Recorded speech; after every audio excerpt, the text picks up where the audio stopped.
Alors, bonsoir et bienvenue à cette présentation que je vais essayer de garder courte.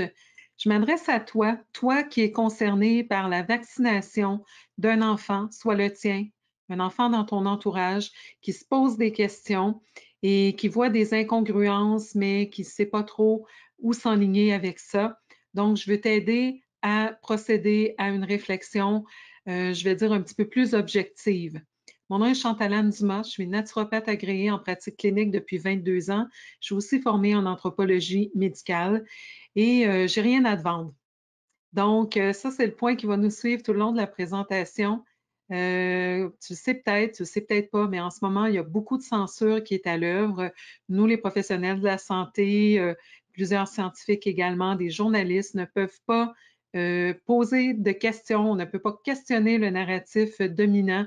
Tout ce qui n'est pas aligné avec le discours dominant de la santé publique, de l'OMS, des producteurs de vaccins est censuré.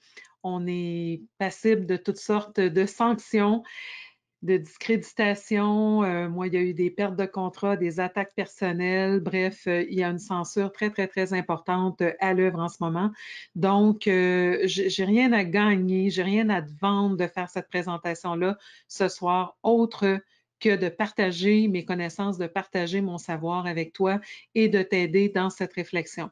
J'ai accompagné plus de 300 enfants autistes dans ma pratique clinique. Donc, j'ai vu, j'ai constaté les dommages que peuvent générer certains vaccins.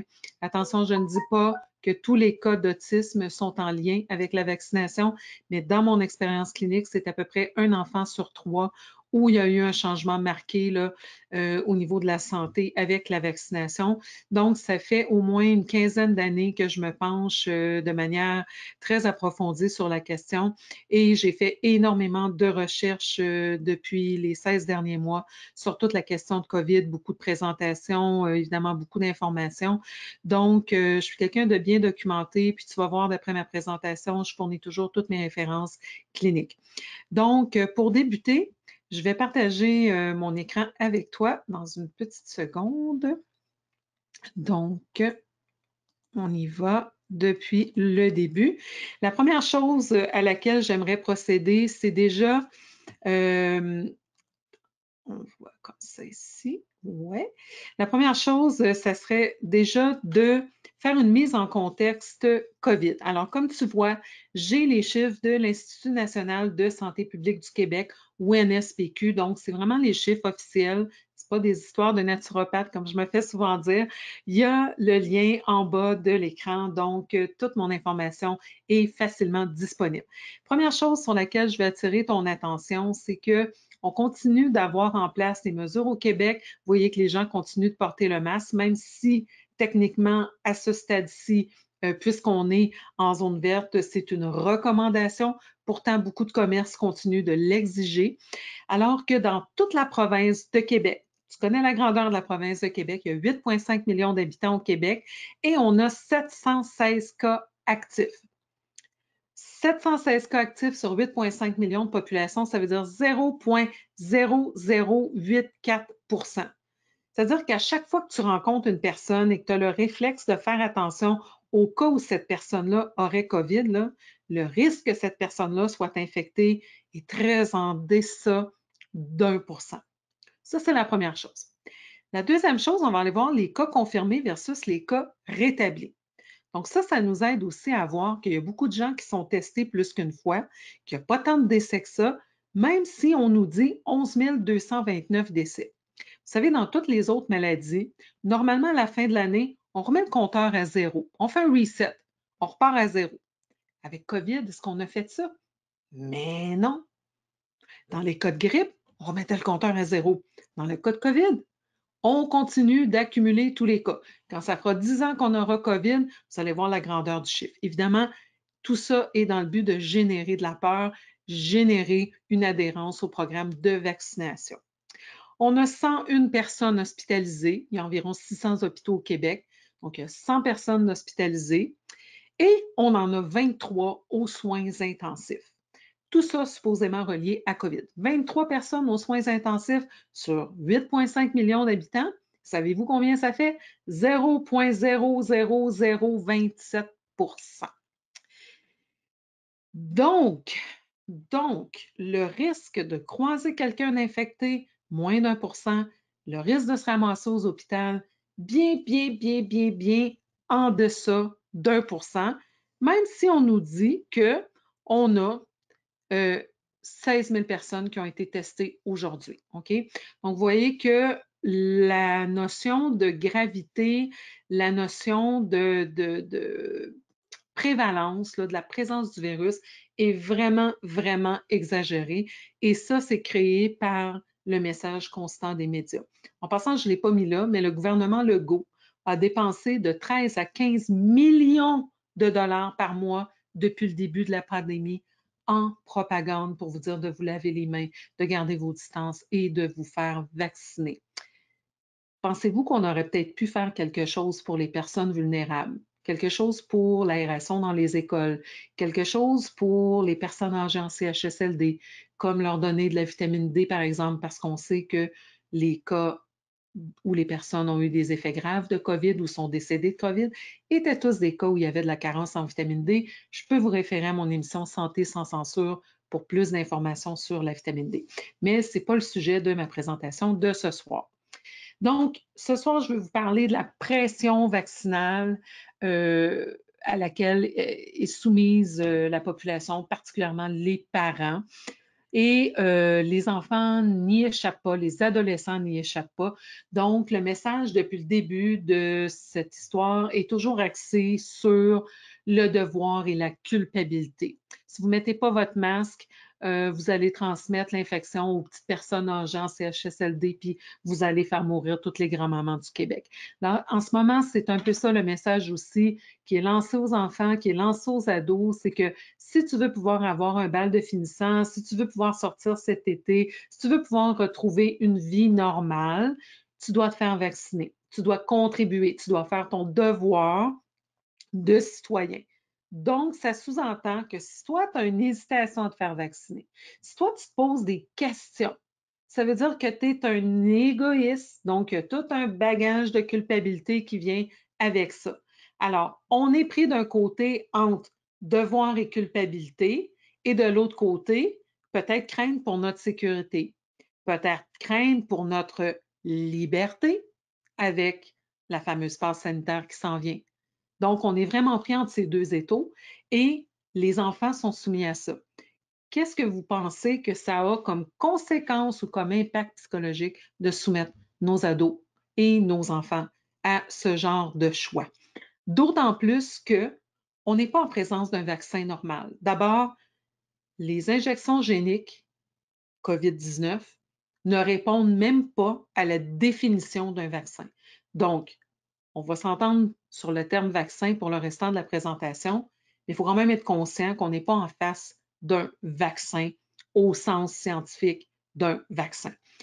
Le traitement est expérimental. On est encore en train d'accumuler des données parce qu'évidemment, le temps de fabrication, le temps de production était trop court. On a octroyé un statut d'urgence à ces injections. Et la raison pour laquelle on le fait, c'est qu'il n'y avait pas de traitement alternatif et on était en période, soi-disant, de pandémie. Pas certaine que 25 personnes aux soins intensifs sur 8,5 millions, ça réponde vraiment à la définition d'une pandémie, mais ça aussi, ça fait partie du problème. Depuis le début de l'histoire, il n'y a personne qui nous a dit c'était à combien de morts par 100 000 ou par million d'habitants qu'on considérait qu'il y avait une pandémie. Et tant qu'on garde la définition de pandémie, on peut enfreindre les droits humains, on peut gérer le gouvernement par décret sans opposition, donc essentiellement faire ce qui nous chante, et on peut imposer toutes sortes de règlements aussi farfelus qu'un couvre-feu pour gérer un virus. Okay? Donc, tout ça, c'est en conséquence du fait qu'on a déclaré une pandémie dont on ne sait même pas ce que ça prend pour être en pandémie. Donc, ça, on ne sait pas ce que ça prend, on ne sait pas non plus c'est quoi l'objectif à atteindre. Est-ce que ça va arrêter cette histoire quand on va être rendu à 0 cas d'hospitalisation? Parce que, tu sais, 25, ça me semble pas tellement beaucoup. Hein? Donc, c'est à combien qu'on n'est plus en pandémie? Évidemment, le gouvernement a tout avantage à garder l'état de pandémie et les gens riches aussi, parce que la pandémie, ce que ça l'a fait aussi, c'est de déplacer les richesses vers le haut. OK? Je pourrais aussi vous en reparler dans un autre, dans une autre présentation. Excusez-moi, je me laisse emporter, c'est que ça fait longtemps que je me retiens. Je voulais faire quelque chose d'un peu plus organisé, sauf que là, je ne me peux plus parce que je sens cette pression que subissent les parents parce que d'abord, les gens m'en font part. Alors, évidemment, on a donné un statut d'urgence à ces injections parce qu'il n'y avait, soi-disant, pas de traitement contre la COVID. Vous comprenez que pour pas qu'il y ait de traitement, bien, il faut démontrer que des produits comme l'hydroxychloroquine qui existent depuis 70 ans sont pas efficaces. Non seulement sont pas efficaces, mais tout d'un coup sont dangereux. Comprenez-vous? Même chose pour toutes les alternatives naturelles. On doit absolument supprimer toute tentative de traitement ou de validation de traitement parce que dès qu'il y a un traitement, les vaccins perdent leur statut de médicament d'urgence et devraient à ce moment-là se soumettre au processus d'études cliniques normales, ce qui n'a pas été le cas. Donc, beaucoup de choses ont été bafouées parce qu'on était supposément en pandémie et pour sortir rapidement les vaccins. Donc, on a un manque de données vraiment important, entre autres les données à long terme, même à moyen terme, et des données chez les enfants, on n'en a pratiquement pas parce qu'habituellement, on n'inclut pas spontanément les enfants ou les femmes enceintes dans des études cliniques parce qu'évidemment, il y a plus de risques qu'il y ait des effets indésirables. Donc, pour des raisons d'éthique, on n'a presque pas de données chez les enfants et même au sein de la population, on sert présentement de cobaye pour accumuler les données pour finir la validation de ces vaccins. Donc, l'autre chose qu'on doit tenir en ligne de compte là, quand on doit faire ce choix vaccinal, c'est que le virus pose très peu de risques chez les enfants en bonne santé. Je vous ai préparé des statistiques à cet effet-là aussi. Et l'autre point, c'est qu'on expose nos enfants à des risques dont on ne connaît pas du tout la portée à l'heure actuelle, sans savoir qu'est-ce que ça va donner comme effet positif, puisque on ne sait pas ce qui va arriver par rapport aux nouveaux variants. Jusqu'à l'heure actuelle, il semble y avoir quand même une certaine efficacité des vaccins contre les variants, mais le virus n'a pas fini de muter, vous savez, donc il va en avoir d'autres qui vont apparaître. Malgré tout, on parle déjà d'une troisième dose à l'automne. Donc, à combien de vaccins êtes-vous prêt à soumettre votre enfant sans savoir vraiment quels sont les risques que cela pose? Ensuite, ce qui est vraiment préoccupant dans cette situation, c'est qu'on ne peut pas avoir de discussion. Je vous ai parlé d'entrée de jeu, des contraintes qu'on vit, donc de la censure par rapport aux professionnels de la santé, professionnels médicaux, de la science aussi par rapport aux ordres professionnels. Les gens subissent des sanctions, les gens sont censurés, les gens ont peur de perdre leur licence, de perdre leurs droits acquis, donc ils ne peuvent pas s'exprimer. Regardez des gens comme professeur Montagnier, prix Nobel de médecine, qui a découvert le virus du VIH qu'on traîne dans la boue parce qu'il a osé dire qu'il y avait probablement une intervention humaine dans l'apparition du virus SARS-CoV-2, ce qui est d'ailleurs en train d'être démontré. Donc, c'est ça que subissent les scientifiques. Alors, vous comprenez que les gens n'ont pas tellement le goût de s'exposer à ça. Ensuite, les journalistes.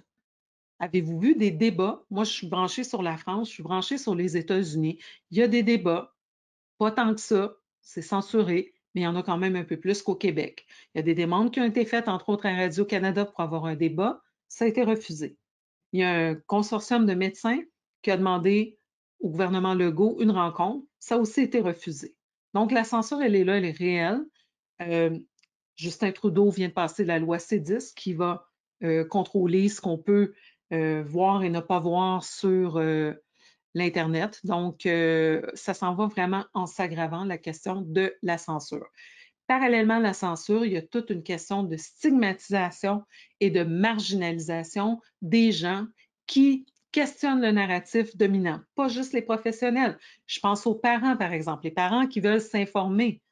L'attitude des médecins, l'attitude des professionnels de la santé par rapport aux parents qui posent des questions. Hein, systématiquement, on se fait traiter de complotiste. Dès qu'on a des questions intelligentes, dès qu'on a des arguments, ah oui, tu es une complotiste.